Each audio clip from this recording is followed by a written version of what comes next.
这里面涉及到了我全部的婚前财产，我自愿按照婚后财产分配。你签了字之后，我就可以让他们拿去做公证了。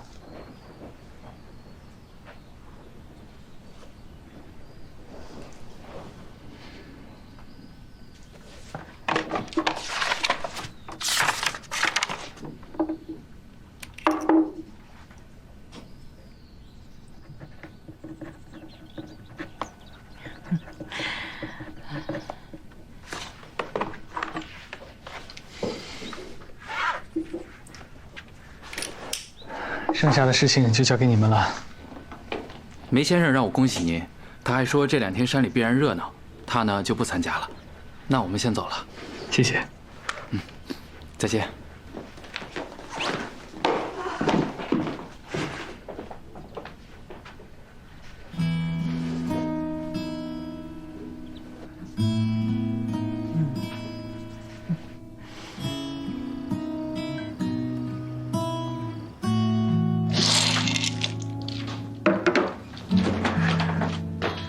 你撒这么多，我晚上怎么睡觉啊？晚上不睡觉，谁新婚之夜晚上睡觉呀？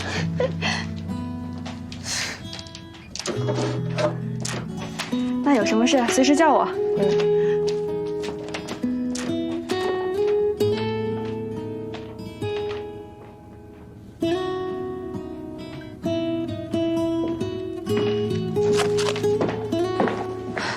外婆睡了。是的。这次我回镇江和家里人闹了一些不愉快，连累了你。不过我绝对不会做对你不好的事情的。我知道。你知道？我的意思是，我相信你。即便我不能告诉你整个事情的全部真相，你也相信我。既然我选择和你在一起了，我就无条件相信你。谢谢你这么相信我。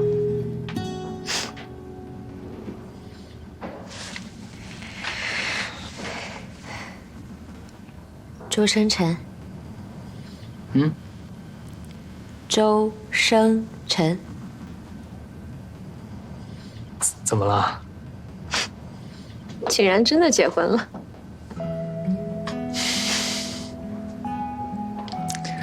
5月11日。以后每年的5月11日就是我们的结婚纪念日了。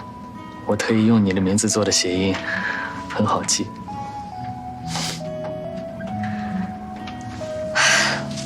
难怪你非要赶在今天，像逼婚。幸好还有这个理由，不然我真不知道该怎么解释了。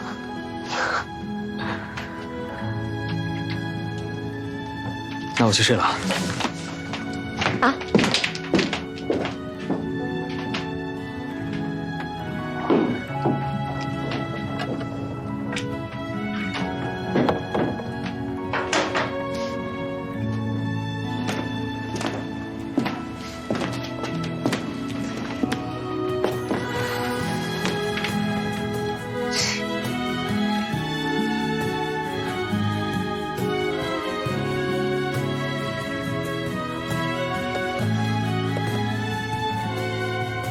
祖母绿是订婚戒指，尊重家族传统；黄钻是结婚戒指，方便平时佩戴。希望你喜欢，新婚快乐。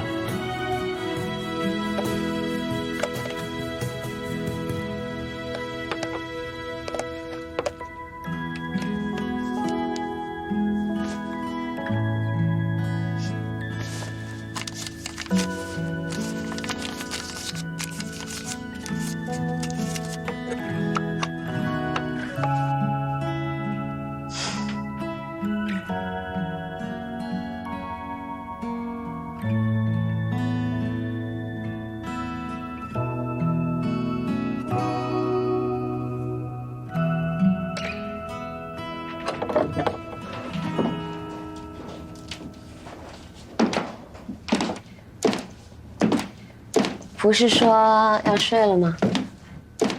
是啊，挺困的。那为什么还站在这儿？新婚快乐。这句话是外人祝贺我们说的，不是你说的。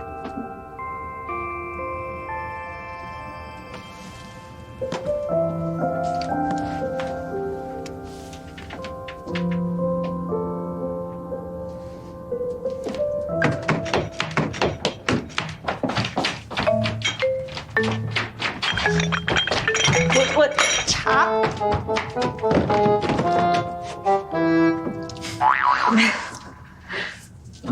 这个是莲子心鸭泡的水，喝2口可以助睡眠，但不能喝得太多。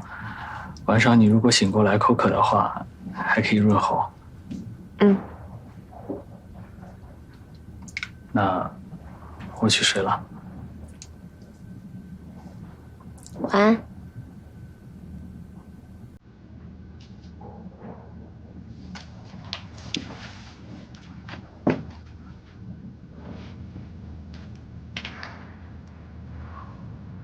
晚安。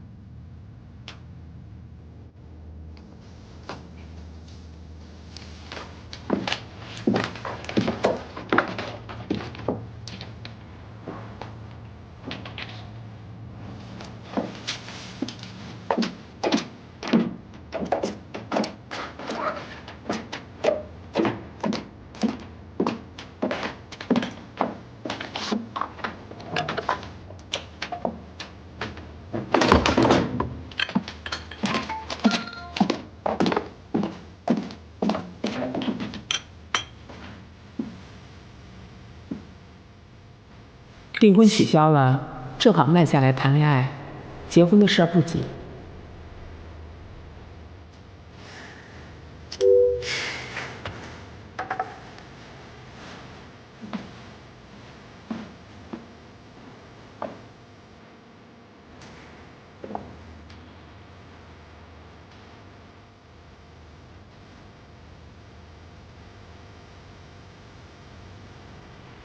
这样的方式送戒指，还有祝自己合法妻子新婚快乐的男人，这个世界上只有他做得出来了。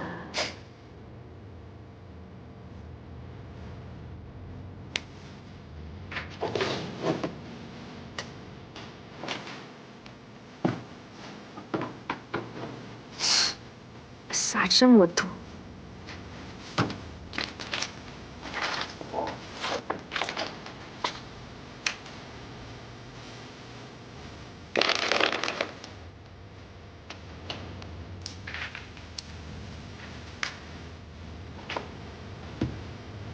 看门卡。到了。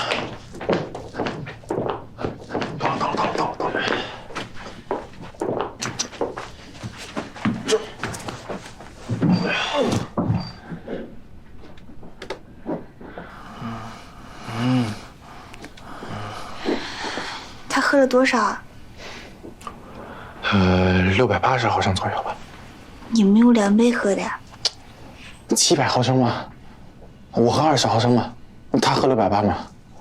你怎么能让他喝这么多？他不是心情不好吗？非要跟我喝，我又不能喝，那我怎么办？我只能陪他喝呀。行了，你先回去休息吧，我来照顾他。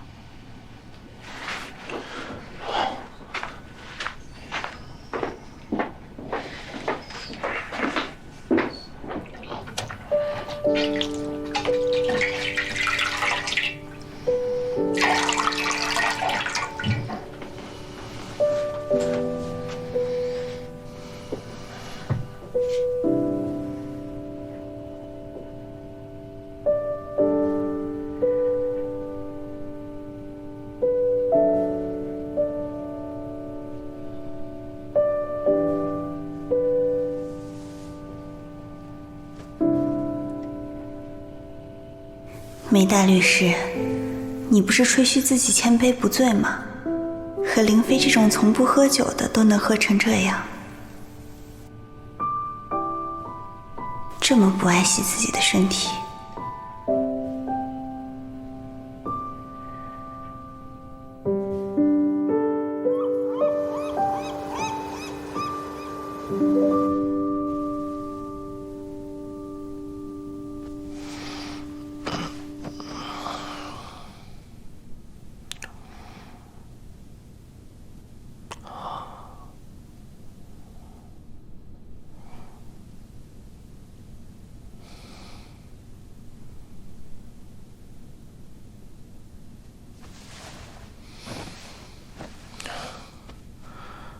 很像。你醒了？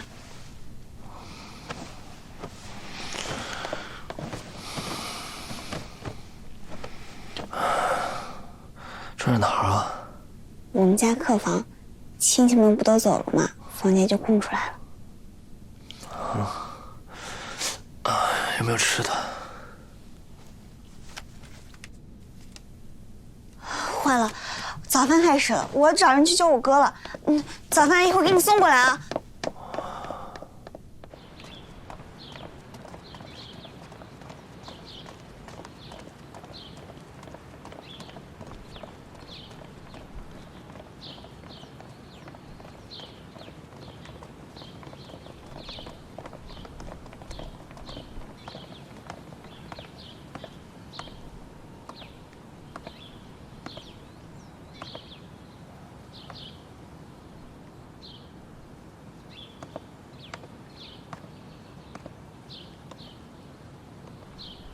怎么，不进去？一会儿再进去吧，等他们吃完了早茶，再进去也不迟。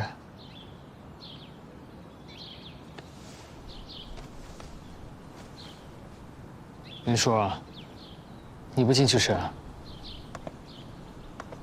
我陪你待会儿。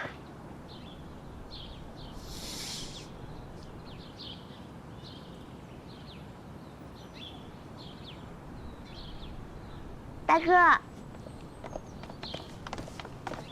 外婆，哎，你怎么来了？我带外婆来给你撑场子。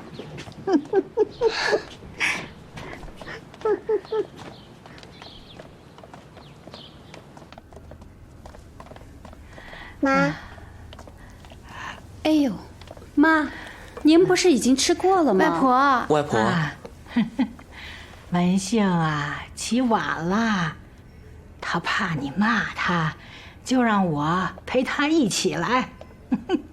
小婉啊，你平日里呀，对小辈们也太厉害了。都坐呀，都坐，外婆坐。哎呀，看看咱们家的这些孩子们呐，觉得今天啊真值得来。老二啊先结婚，老大呢也有了太太。哎呀，这日子呀过得也真快呀。外婆，您糊涂了，大哥还没结婚呢。啊，你大哥呀，按习俗说呢，是还没订婚，可也差不多了，是吗？是，我和师姨已经领证注册了。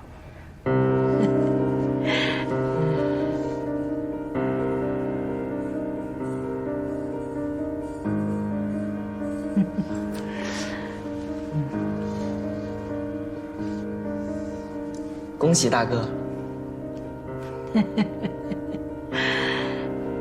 那个山庄，他们都没去过吧？还没呢。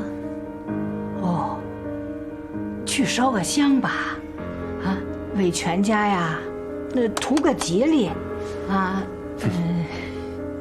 带着你2个儿媳妇，顺便呀，在山庄里呀，去吃个素斋，啊。好，快吃吧，都凉了。是啊，是啊，都快动筷子吧，吃饭吧，吃饭吧。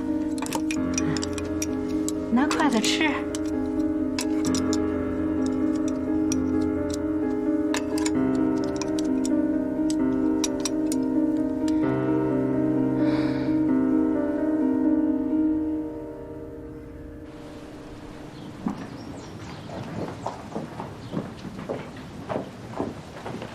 姐姐，我母亲让你跟我们坐一辆车。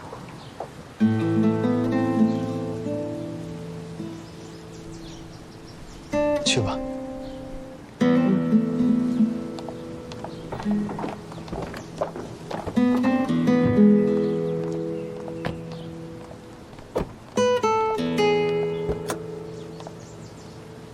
请上车，十一小姐。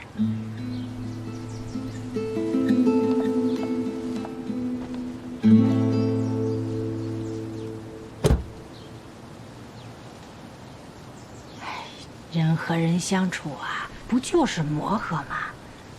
放他们去吧。哎呀，碰撞多了，没准以后啊，他们的关系啊，比和咱们还好。外婆，谢谢您这次能专程过来。不用谢我。哎，连穗说啊，你昨天晚上没和十姨住一个屋啊？啊？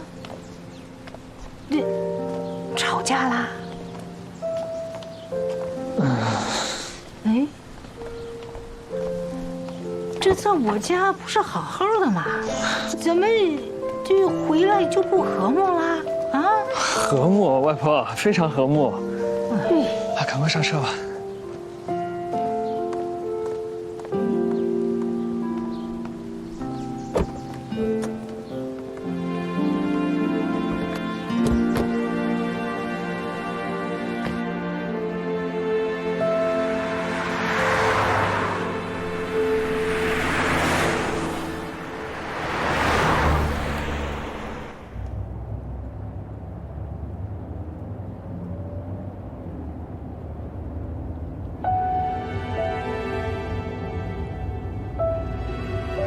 十一姐姐，一直没有机会跟你说，你很好看。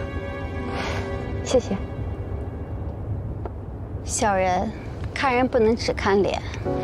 我告诉过你的，你骂好齿正谓之音，物以自乐，命之曰伐性之辅，你忘了吗？我记得，美色和俗曲都会乱人心性，切忌沉溺。但姐姐好看，这是不争的事实。对于漂亮的东西，要懂得欣赏，不吝于赞美，这也是您教我的。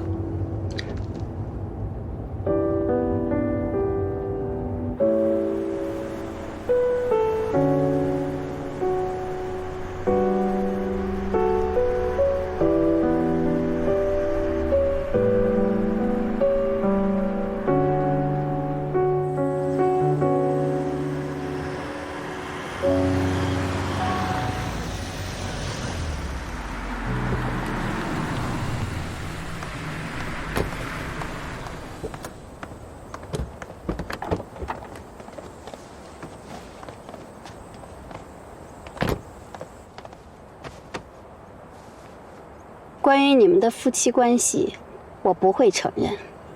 你慎重考虑一下，是否要坚持和我的儿子在一起。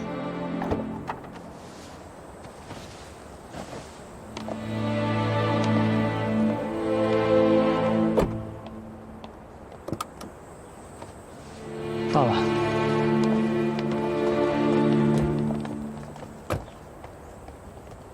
在车上说什么了？没什么，我觉得可以忽略不计。走吧。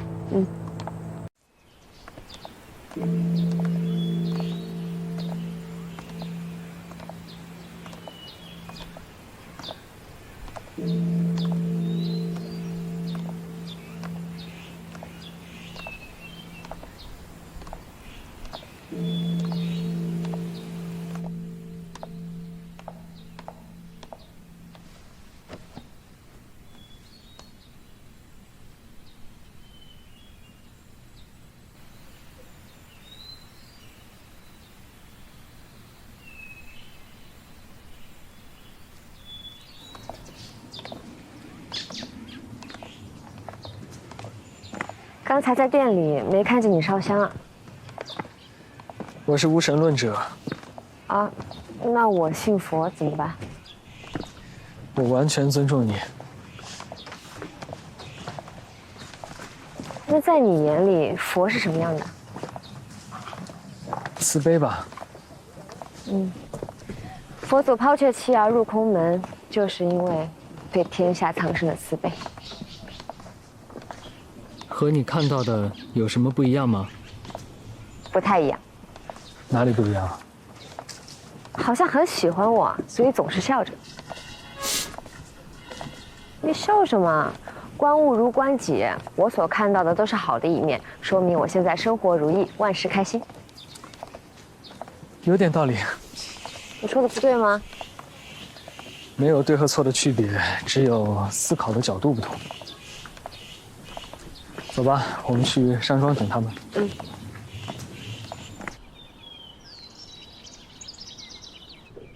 吃完了？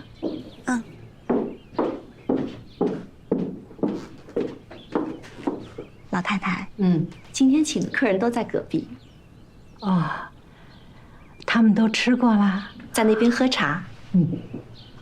冯老听说周生文先生的长子和未婚妻来了，刚写了一幅字，要送给11小姐。哦，我父亲的朋友。真是难得呀！冯老的字千金难求，也只有好朋友才有这样的福气。今天来的客人呐，都是我们家的世交，大家都应该去打个招呼，啊！走啊，都去都去。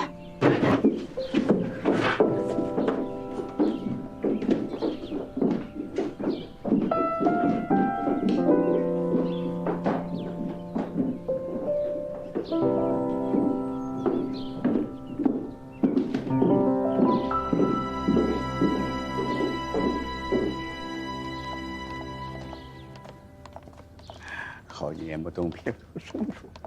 冯老的字是越来越漂亮。哎呀，冯老，老姐姐你好啊！好，好，好，您辛苦了。哎，这就是周生文的大儿子小陈吧？是啊，这是石姨，她的太太。冯爷爷好啊，已经是太太了，不是？婚宴是哪天呢？怎么没人请我们呀？年轻人性子急，先注册了，婚宴还没来得及准备呢。哦，这样啊。老姐姐这些年呐，很少动笔了啊。听说你们的婚事啊，才起了念头，随便写了几个字，来，过来看看。都过来瞧瞧。汇丰合唱，珠联璧合，先写了珠联璧合，对应你们的婚事。再一想，这4个字才最适合用在书房，索性啊，就2个都写了。辛苦您了，冯老。老姐姐，我们坐下聊会儿吧。好，好，好，您先请。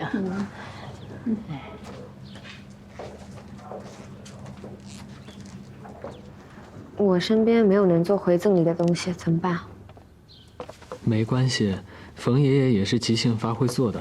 实在不行的话，我在藏书楼里再挑一样东西送给他就可以了。你们家藏书楼是宝库啊，什么都有。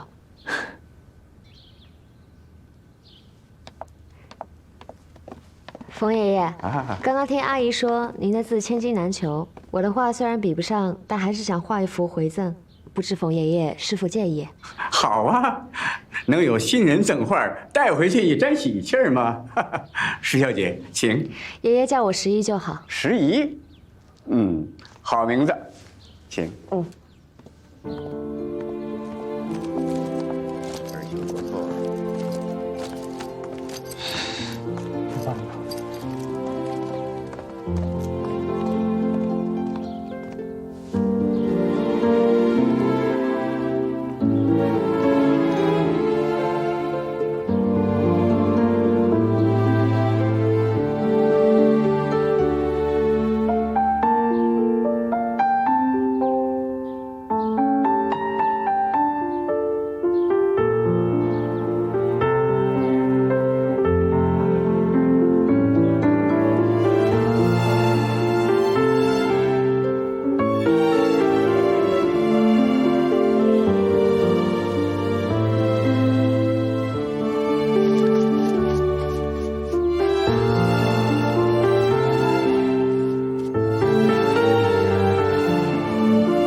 冯爷爷，我画好了。请你快去。我们去看看，指教，看看。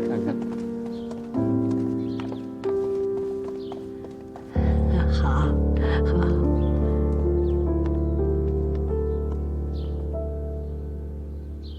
好。好画，好。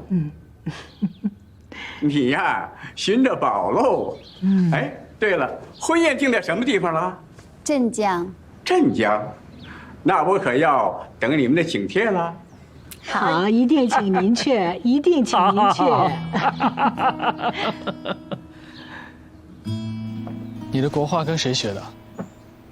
小时候在家看着名士的画临摹的，因为喜欢这个，所以经常把自己关在房间里练，就当做打发时间。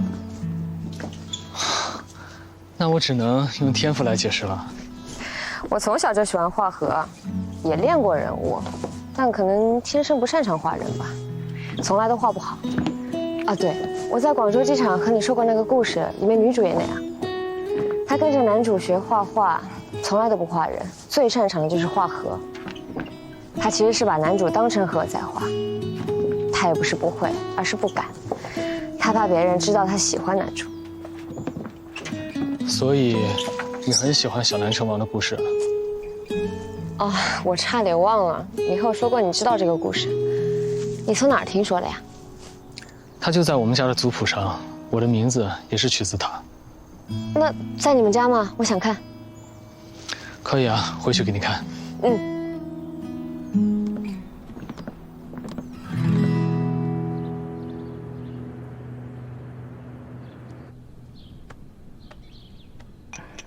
文川呐，确实按你的意思娶了佳人，所以你高兴啦。小陈呐，他不顺你的心。哎呀，你发几天脾气就行了，何必闹得不愉快？哎呦，那唐小福还没醒，我取消宴席有错吗？没错，没错。可是你不见时宜的父母，这就有错了。说到底呀，你还是不希望时宜做你的儿媳妇。我是不希望她嫁给小陈。结婚，喜欢就可以了，谈什么影响不影响啊？那，你和周生行那妈。您还忘不了我和周生行的过去，这么多年，我为了守住小陈爸爸留下的东西，做了多少事儿啊！再说了，周生行管这个家20年，您觉得他会轻易把这个家还给小陈吗？我现在还有余力可以护着小陈，有一天我累了，管不了了，可怎么办？他二叔如果针对他，谁能帮他呀？我说句不该说的话，我和小陈没有血缘关系，他在这个家没有一个真正的亲人，您也不是。是，我也不是。他的妻子算他半个亲人，日后能够真心护着他、帮着他的，也只有他的妻子。我帮他找一个娘家有实力的女孩子结婚，有错吗？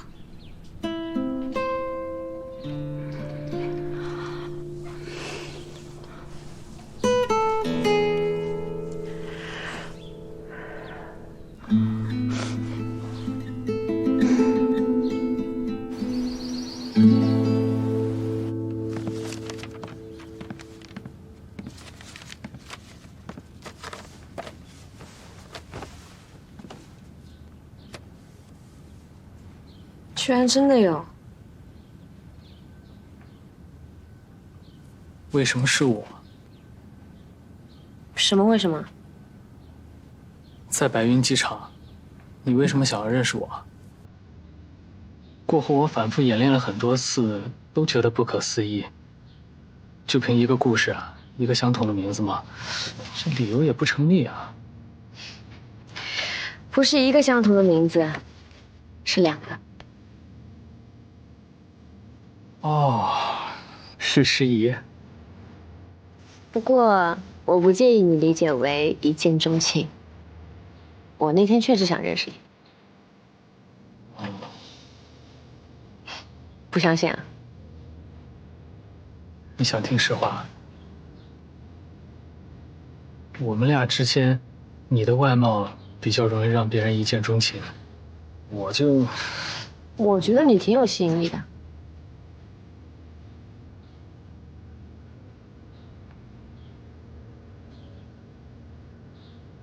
唉，可惜啊，第一次见我没感觉。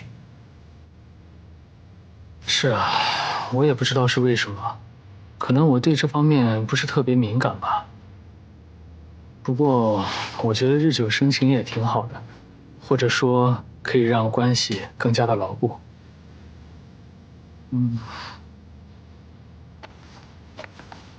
比如说，一开始我们的生活就像这2本书，内容不一样，也互不相关，但是我们的生活每一部分都在重合，随着相处的时间越来越长，重合的部分就越来越多，也越来越融洽。最后，无论谁使用外力，都不可能把我们分开了。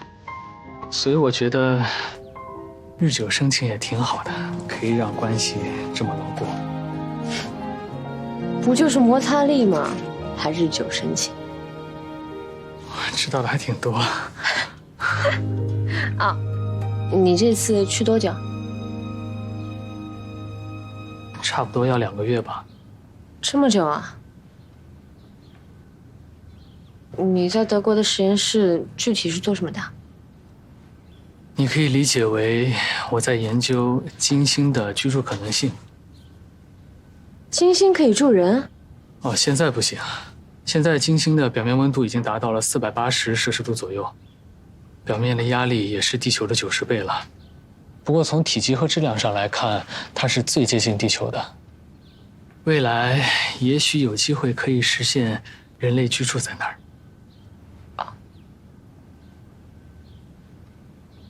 听我讲这些，会不会觉得很无聊啊？不会啊。高来了，你母亲叫你过去。那我去一下。去吧。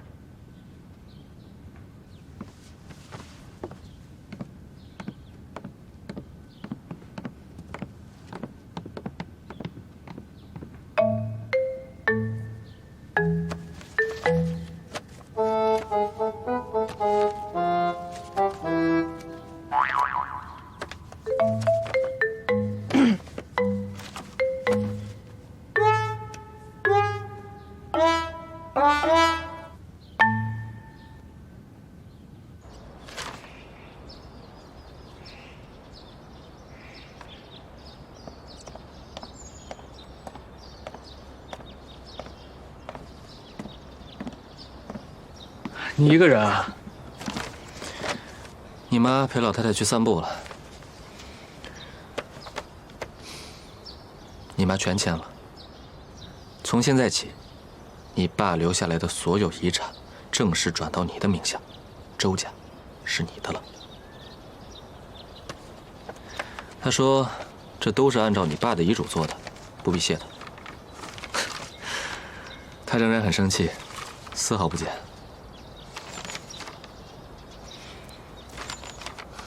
这个是全权授权的委托书，然后你签了它。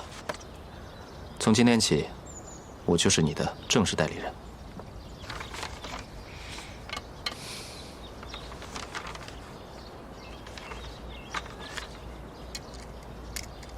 你就不怕我卖了你？你会卖了我吗？防人之心不可无，知己之心不可移，不是吗？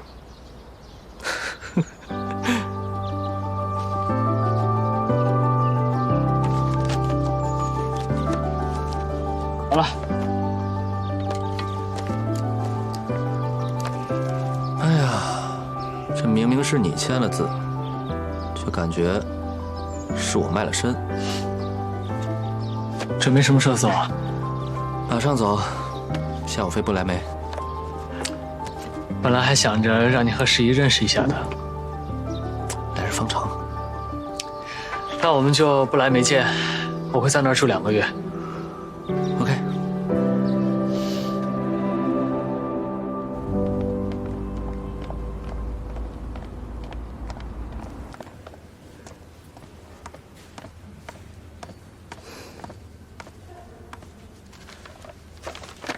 哎，玉姐，我跟你说件好事。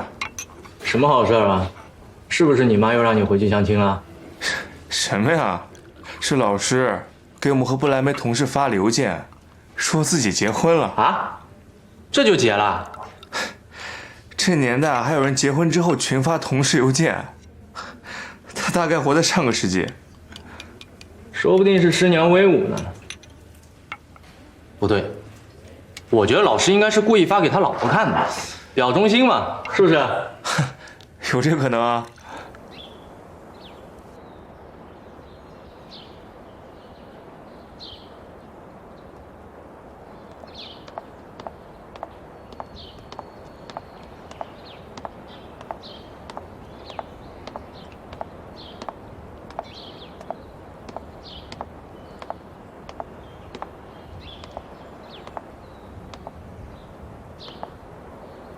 我妈问我们什么时候回家。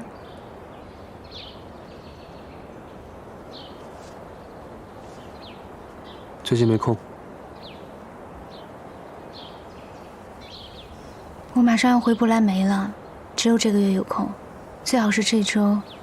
咱们俩刚结婚，应该回去住几天。我哥刚走，你就这么着急追着去？这跟他没关系，我的实验室也在不来梅，你又不是不知道。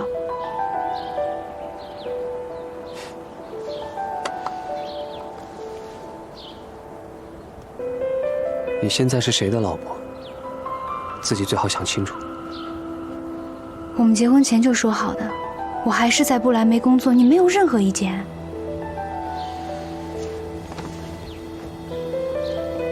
我们现在刚结婚，你现在走是不是太早了？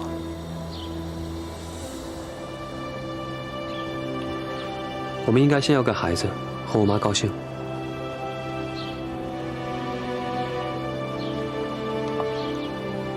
我还没准备好。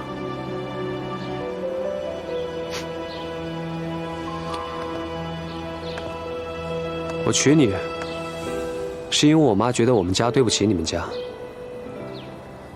你嫁给我，只是想气我大哥。我们俩之间，不用装模作样。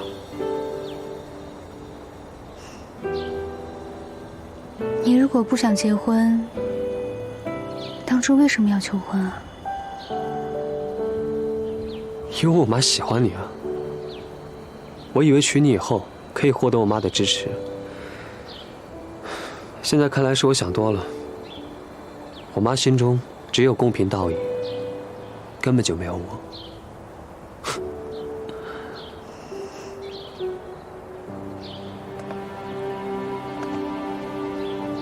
旅途愉快，祝你在不来梅能够获得我大哥的心。如果你成功了，我们随时可以离婚。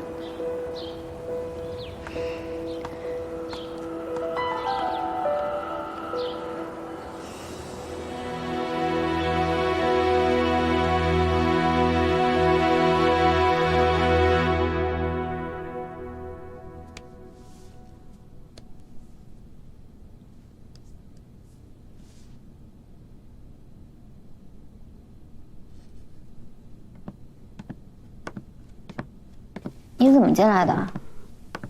跟过去一样。这么大的人了，还翻墙？被我大哥发现，打断你的腿。他可不管你是不是周家二少爷。能见你一面，被打断腿也值了。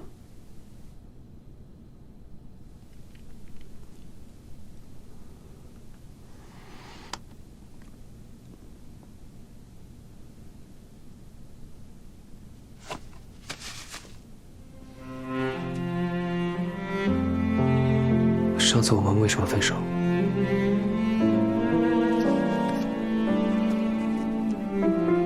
我不想那么早结婚。我爸的遗嘱，不结婚拿不到家产。你说过。今天我妈签了所有的文件，周家现在是我大哥的了。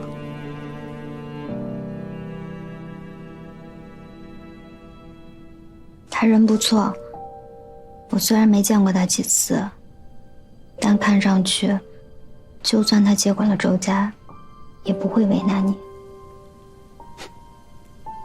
你不懂。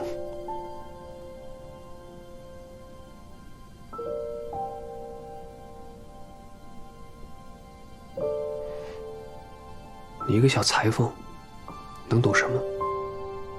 是啊，我不懂。那这位周家二少爷，麻烦翻墙出去，悄悄的，千万不要打草惊蛇 ，OK？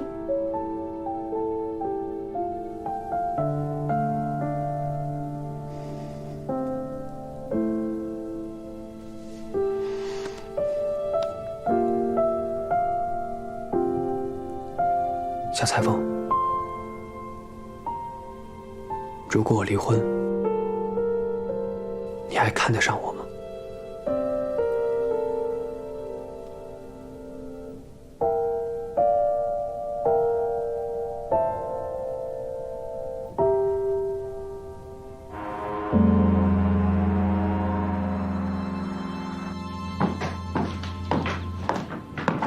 周晨晨，这个放我这儿了。你出差带着不方便，我给你放床头柜。你要是有急用的话，我出差不在家，你就自己拿。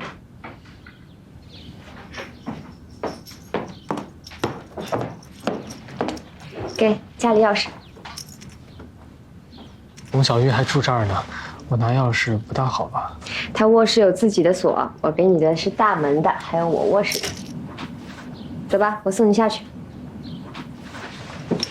你送我下去？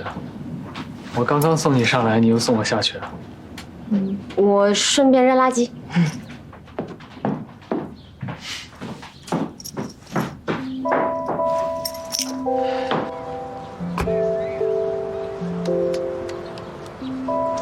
路上小心。等我电话。好。啊，等一下。一天3次打电话太麻烦了。是不是耽误你工作了？打电话的时间我可以调整。我们都结婚了，随意一点。你想找我的话，提前说一声，我如果方便，我们就通话。知道了。再见。再见。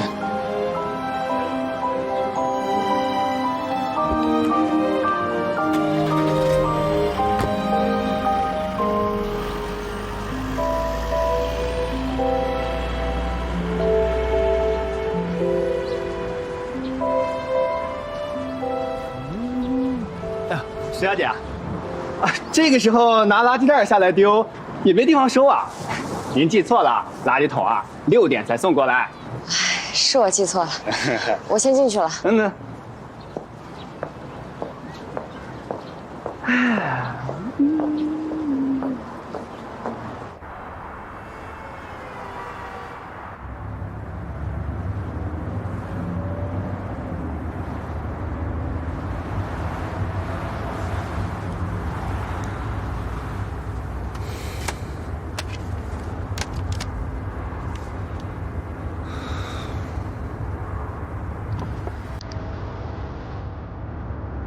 今天这首歌听起来很应景啊。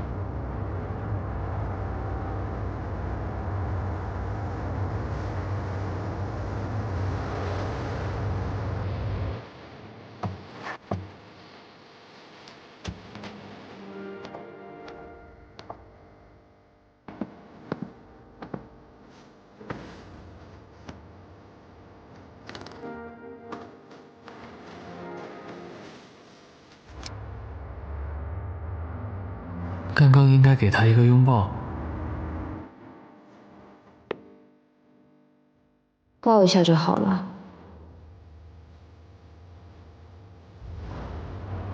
他应该也想我抱他。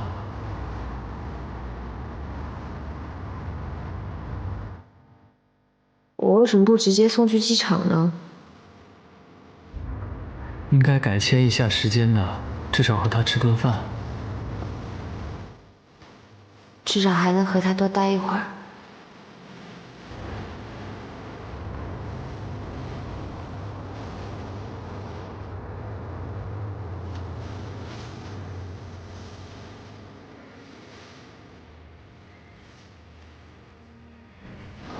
小陈啊，有个事儿我得告诉你。11有个追求者叫王英东，据说是业内有名的才子。作为过来人，我得告诉你，长期两地分居不利于婚姻稳定，尽早回来，小心太子被别人追走了。你又没结过婚，从哪儿得来的这个经验啊？嘿，没说年轻时候比你强多了。我谈过恋爱。你呀，就是运气比我好，碰到了时宜，要不然，我看你没人要，不对吗？对，我这性格的确是不适合结婚。不，你不适合谈恋爱，结婚是最优对象。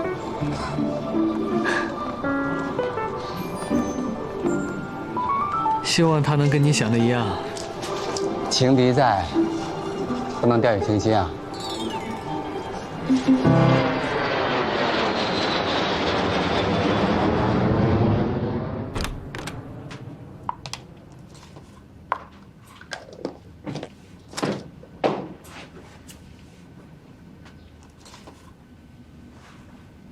你全吃了？嗯。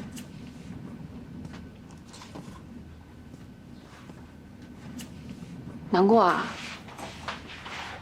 为什么？你婚宴不顺利啊？你们家他们家当面吵起来了？还是他妈妈又刻薄你了？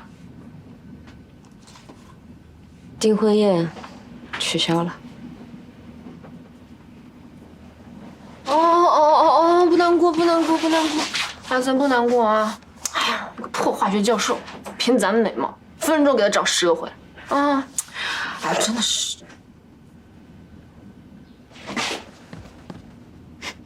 干嘛你？忽悠我啊？我结婚了。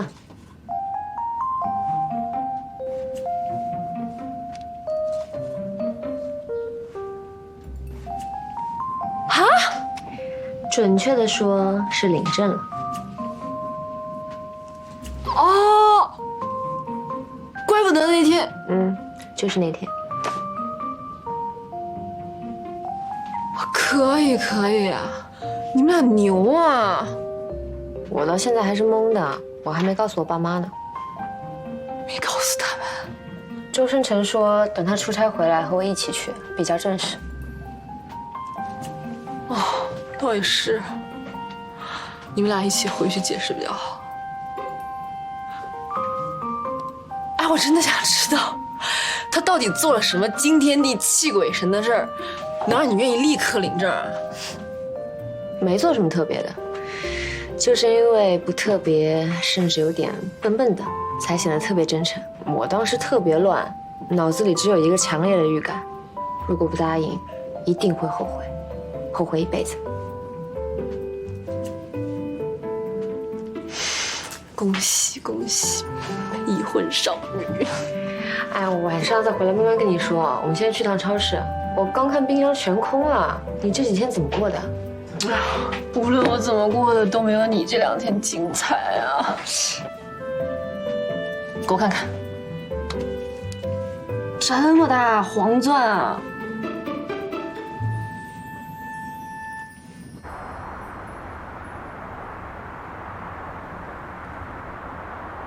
已婚少女，你们俩这是把螃蟹当儿子养呢，螃蟹吃的比我都好。这螃蟹养了又不吃，养还干什么呢？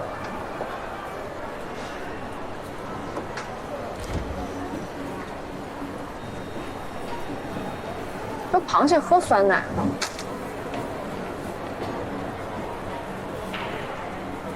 你是在跟我说话吗？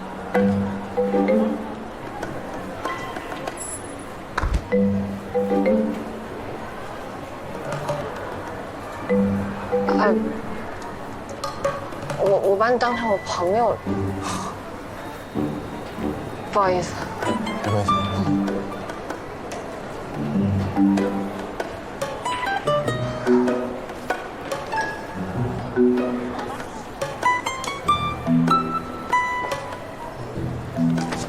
怎么不告诉我？害得我尴尬死了。叫你了，你没听见？刚把一个男的当成你，我有个巨尴尬的问题，我气死。我刚才仔细想了一下，螃蟹应该不能喝酸奶。啊？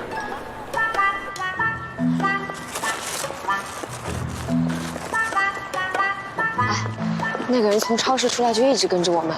对。你在超市到底和他说了什么？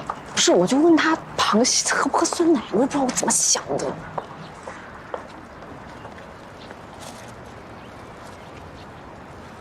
好巧啊，你们也住这儿啊？你们别误会啊，我不是跟踪你们，我在这租了房子。拜拜。拜拜。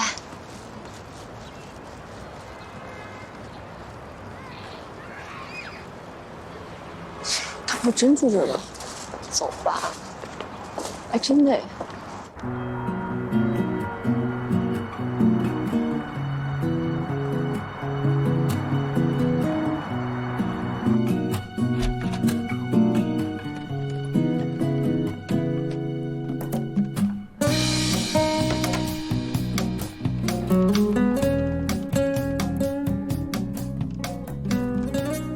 After receiving a marriage message from someone, we moved away and there is a surprise in the bedroom.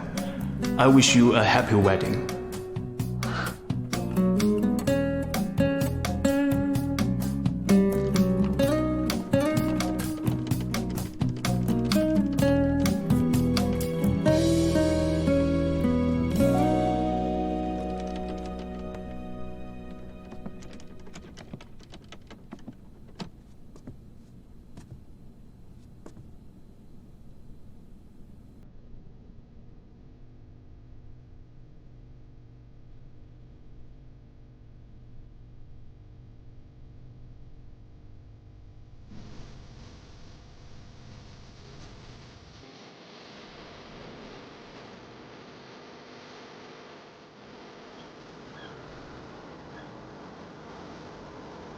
大哥，为什么不让嫂子给你带上？我不想连这种事情都要求她做。这不是要求，是浪漫。也许某一天，她看到我已经戴上结婚戒指了，才是浪漫吧。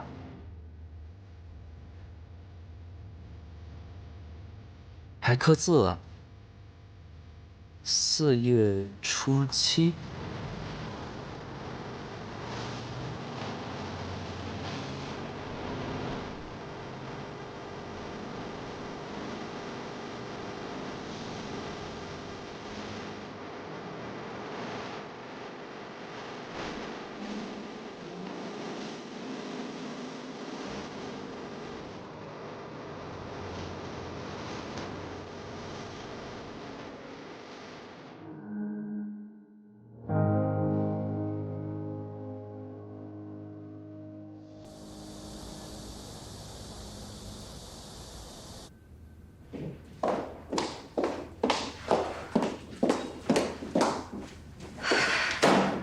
赶紧擦擦。哎，你40度的温度不开空调，你不怕中暑啊？这2天空调坏了，杂音多，所以只能关了录。过去没空调的年代，前辈们不是照样这样过来了吗？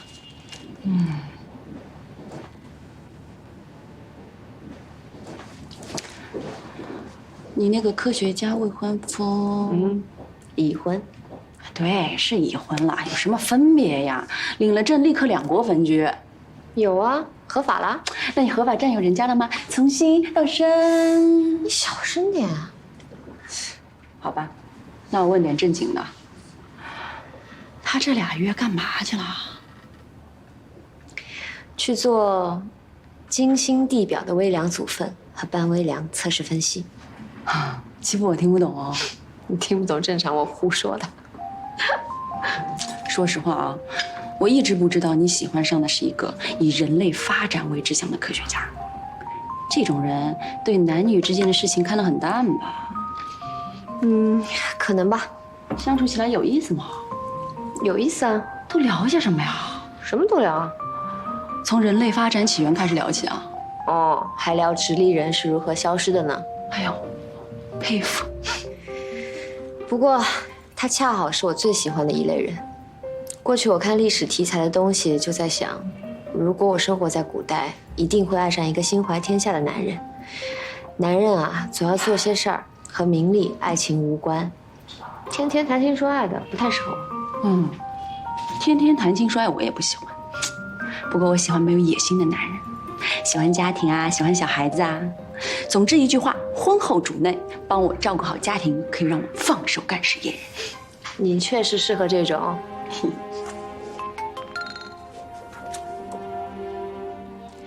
我不跟你说了，我家里有事。是娘家有事还是婆家有事啊？你猜。肯定是婆家有事。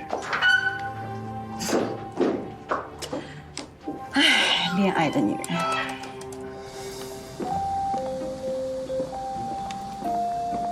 林叔，您在车里等，还有空调，外面多热。岁数大了，不怕热。走吧。谢谢。